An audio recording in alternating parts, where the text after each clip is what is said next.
welcome back. Today I'm going to show you how to change a tire and not wipe out the tire pressure sensor.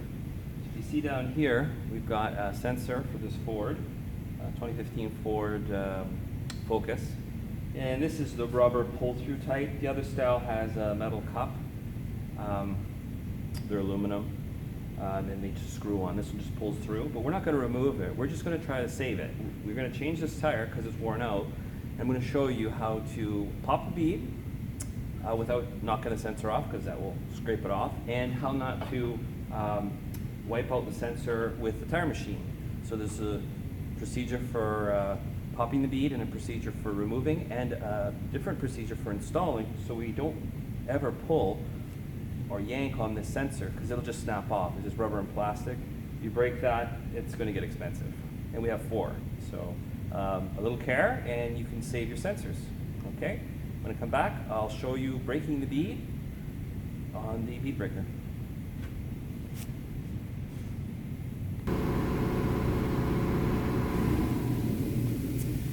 Okay, here's a little bit closer look at this sensor.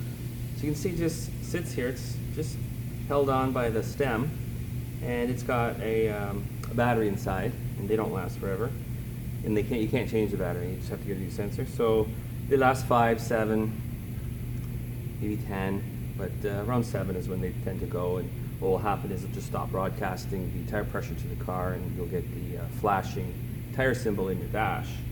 But you can get that symbol for a variety of reasons. Either they're not synced to the car. We have a tool called the Bartech that will sync this sensor, because the car doesn't know, once I've changed the tires and I don't keep track of the rims, I'll just put them back on the car, and then I'll say this is the front left, then the front right, the right rear, and the left rear, and the sensor will tell it you are now the left front tire, and the car will also recognize this as the left front tire sensor. Some cars you can actually see in real time the 4 tires and the pressure in kilopascals or PSI. But yeah, you can see that in real time. So this is the sensor we're trying to save, and we will resync it to the car, and I'll show you that later with the Bartech tool in a separate video, how to sync your sensors. Ford used to use a band style. They used to have a big steel band with a little chunk of plastic that was banded right to the center, and it was always opposite of the stem. And there was a different tool, which is a little clicker, that we could tell the car through some combination of pressing pedals and buttons inside, saying, hey, we want to reprogram the sensors. So they say, car, go into learn mode, and then you go around with the little clicker to activate each of the sensors. And it was kind of cool, because when you hit the clicker, the car would go beep, and beep, beep, beep, and then beep, beep, and done. And then you had your sensors. But I don't remember that system having real time. It was just, you got a low tire and you've got to try to figure out which one. With these ones, more sophisticated cars, we know which tire. We know exactly which tire is going flat and what the PSI is. And if it keeps going flat, you probably got a nail in your tire or something, or it's falling apart, typically a nail or a screw. So anyway, we're going to carry on, but this is the actual TPMS, tire pressure monitor system, I guess, or sensor, TPMS. Kind of neat. I think they legislated it around 08, I think. It was mandatory in Europe, like a lot of things, before it was here. But it keeps people from running around with flat tires. You would not believe the amount of fuel wasted, and the tires wear out fast. I'll show you a video later on reading your tires to know whether they've been overinflated, underinflated, whether you need suspension work or a front end alignment, or both. But yeah, if you overinflate, you'll wear out the center. If you underinflate, you'll wear out the sides of the tire. So this is a really good way of keeping your tire pressures at the correct level, and just fill it up. When in doubt how much to put in, just look at your sticker on your driver's door. It's either in the door jamb or the end of the door. It's kind of bright, and it will say how much air to put in your tires. And some vehicles have different pressure for the fronts than the rears. Most it's just the same, like 32 or 35. It's not on the tire. These are not bicycle tires, so the pressure is not on the tire. That's maximum pressure for seating the bead, but that's not what you drive around with. I once had a Dodge Dakota show up, and I thought I had quite a rough ride coming into school. So I checked the pressure, and I think they're all like at 70 or 80 psi, and that was the maximum pressure for seating the bead. It was supposed to be like 32 or 35, and once I let all the air out of the tires, which took a while, got it down to the correct pressure, the vehicle rode much better. Plus, the center of the tires, it's like a balloon. The center of the tires are going to wear out very rapidly. So yeah, the pressure is on the door jamb of the car. Some European cars, it's on the inside of the gas door. You know, when you change your gas or fill up with gas, it's up there. Or it could be in the owner's manual. Or you could Google it. But most vehicles, I think it's standardized. They have these sensors, and tire pressure is on the door jamb. I would check your tire pressures monthly. You know, in Southern Ontario, we can go, we can go from -20 to +20 really fast, and I'm talking Celsius, within a couple days. And that air, the expansion and contraction of air, because it's a gas, is quite dramatic. Tire swing could. What happens here in the fall, that first few days where it dips below zero, you get a bunch of people coming in saying, I need air, I think I got a flat tire. And really all that happened was it got cold and your sensors were close to telling you, and as soon as the temperature dropped, boom, you need air in your tires. So a monthly check's good, or just if you are able to see it, just look at your pressures on your dash and you're fine. But it is a good idea to check your air pressures monthly. If you don't, you'll wear out your tires rather rapidly, or you could have less traction than you should, less stopping power. You might spin your tires more readily if the contact patch is not resting flat, because when you have the correct air pressure, that contact patch, which is just a small little band touching the ground, the whole contact patch is touching the pavement. Whereas if you're overinflated, just a little bit in the middle, and if you're underinflated, more on the sides. Okay, so and we want to wear our tires evenly. They're expensive, and it's unnecessary to neglect wear your tires out by not having the correct pressures. Plus, if you get so low, you'll pop the tire off the bead, and you can damage the tire by driving on it, and you can damage the rim. You'll probably knock off the sensor too. All right, when we come back, I'm going to show you how to pop the bead. Then I'll show you how to mount the tire.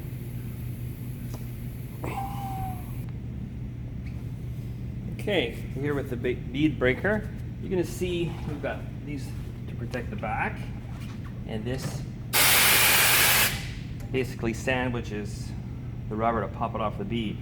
You do not want to put this blade and this stem like this, because this will just shear the sensor right off. So we can pop it here, not here. Even on the back side, just stay away from the stem. So take a watch here. I'll go up first, so the stem is completely up. That's where you put the blade.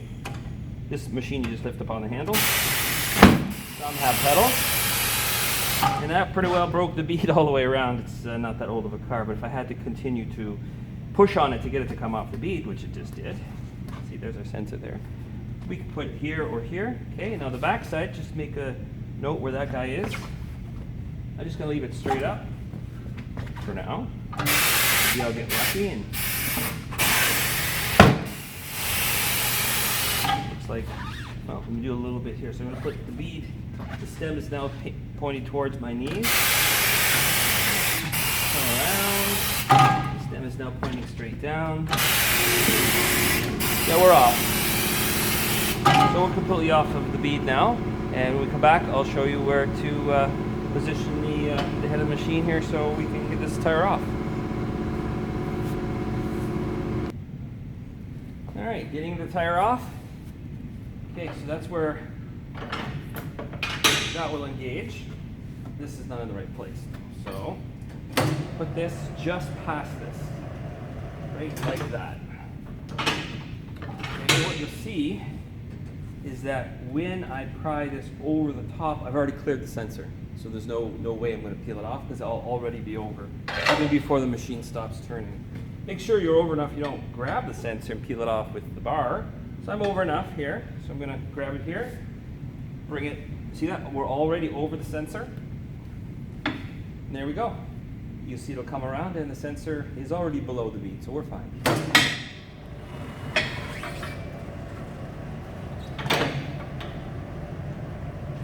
There we go. Sensors survive. Go a little bit more, and I'm going to do the bottom one. Same thing, I'm just going to go down to the bottom, make sure it's over the rim before I get started. Okay. Okay. Yeah. We're clear.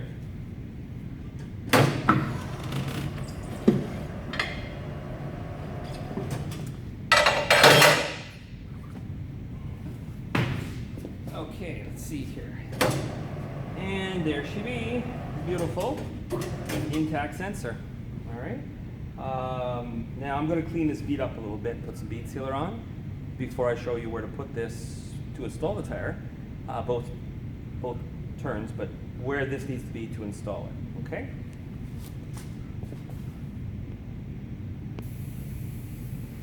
Okay, we've got our rim prepped. This is where it will be folding over. This is where the stem needs to be for installing the tire, both the top and the bottom bead installation. So if you remember, this is for removal, top and bottom removal. The stem goes here. For installation, I'll make sure the stem is here both times. You'll see the first time will be that bead actually, then the second time will be the top bead. But I will reposition the rim so that's here. The way it works is when it comes around, it will not be pulling hard down on it. It won't be anywhere near it actually. Okay? Remember, tires don't stretch, so you've got to make sure we use the tire machine correctly. So,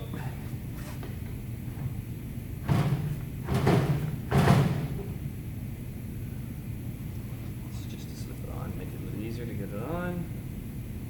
Alrighty. I'll cut these nice tires. Okay, so. Alright, so there it is. So you can see here, there's the stem, and it's over it. There's no tension, the tire's nowhere near the stem. When it flops over at that moment, it cleared it completely. If you had it anywhere else, especially here, that would be bad, because pull on it that last little step and probably shear it right off. So my machine goes backwards, bring it back, put the stem back here, and repeat. Now I'm gonna use my ram. Whoops. Okay, so here we go.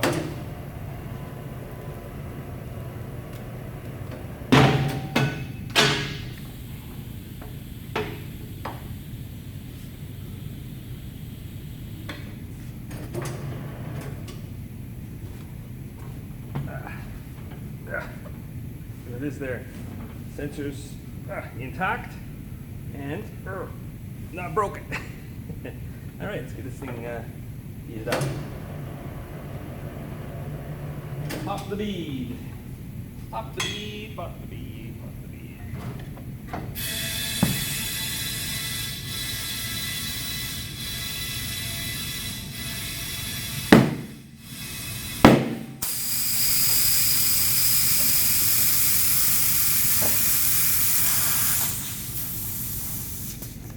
Okay.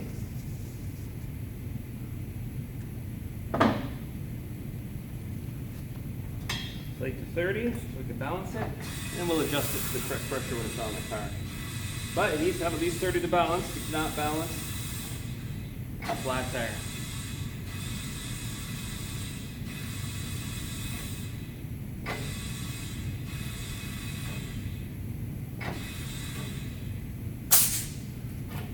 You'll also notice the caps. Sometimes you can't tell by looking at the stem whether you have a TPMS, but the caps, they're kind of like a taller, kind of cone shape. Remind me like of a helmet or something. These ones, I could get one on my finger. They're just shorter, right? So these taller ones have TPMS sensors. This is old school. Underneath here, it's just a standard stem. So that's one way to tell whether you do have TPMS sensors is the cap, or like I said before, if you see this big aluminum collar over the stem, that big aluminum screw-on collar, that's one of the styles of the stem. This is just a pull-through rubber one, but it does have the taller cap. So I could tell just by looking at the stem before I got started, these had sensors. Okay, until next time, stay dirty.